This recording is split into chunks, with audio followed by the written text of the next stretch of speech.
তারেক রহমান সহ অন্যান্য নেতাকর্মী বেকসুর খালাস পাওয়ায় আনন্দ মিছিল করেছে বিএনপি ও অঙ্গ সংগঠনের নেতাকর্মীরা। বিস্তারিত জানাতে ময়মনসিংহ থেকে সরাসরি যুক্ত হচ্ছেন সহকর্মী ইলিয়াস আহমেদ।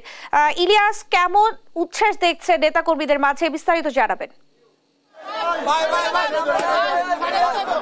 বিএনপির ভারপ্রাপ্ত চেয়ারম্যান তারেক রহমান সহ 21শে আগস্ট গ্রেনেড হামলার মামলায় যে সকল আসামি ছিলেন সকলেই কিন্তু আজকে বেকসুর খালাস হয়। ময়মনসিংহে কিন্তু বিএনপি ও সহযোগী সংগঠনের নেতৃবৃন্দরা কিন্তু তারা আনন্দ মিছিল করছেন। অর্থাৎ কিছুক্ষণ আগেই কিন্তু আনন্দ মিছিলটি নতুন বাজার দলীয় কার্যালয় থেকে শুরু হয়ে কিন্তু ময়মনসিংহ নগরীর প্রধান সড়ক প্রদক্ষিণ করে গাঙ্গিনাফার মোড় এসে কিন্তু সেই মিছিলটি ইতিমধ্যেই কিন্তু শেষ হয়েছে এবং নেতাকর্মীরা বলছেন যে তারেক রহমানকে কিন্তু সাজানো মামলায় পাঠানো হয়েছিল, সেটি আজকে কিন্তু রায়ের মধ্য দিয়ে প্রমাণিত হয়েছে। এবং আমরাও লক্ষ্য করেছি যে আজকের এই মিছিলে বিএনপির যুগ্ম মহাসচিব সৈয়দ এমরান সালে প্রিন্স এবং বিভাগীয় সাংগঠনিক সম্পাদক শরীফুল আলম এবং সহ সাংগঠনিক সম্পাদক আবু ওয়াহাব আকন্দ সহ কিন্তু অন্যান্য নেতৃবৃন্দরা কিন্তু তারা এই মিছিলে নেতৃত্ব দিয়েছেন এবং এই মিছিলটি কিন্তু নতুন বাজার দলীয় কার্যালয় থেকে শুরু হয়ে প্রধান সড়ক প্রদক্ষিণ করে গাঙ্গিনাপার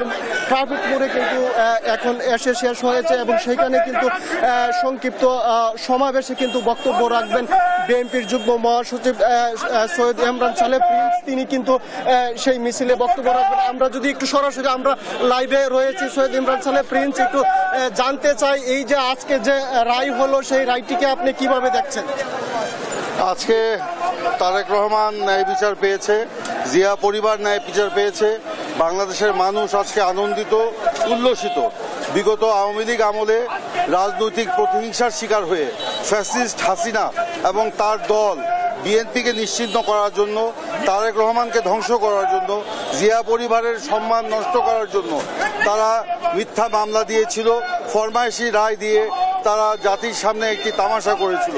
আজকে ফ্যাসিস্ট মুক্ত পরিবেশে গণতন্ত্রের যাত্রাপথে, স্বাধীন বিচার ব্যবস্থার যাত্রাপথে নতুন করে যে রায় এসছে তাতে জনগণ আজকে আনন্দিত, উল্লসিত এবং আমরা এই রায়কে সাধুবাদ জানাই।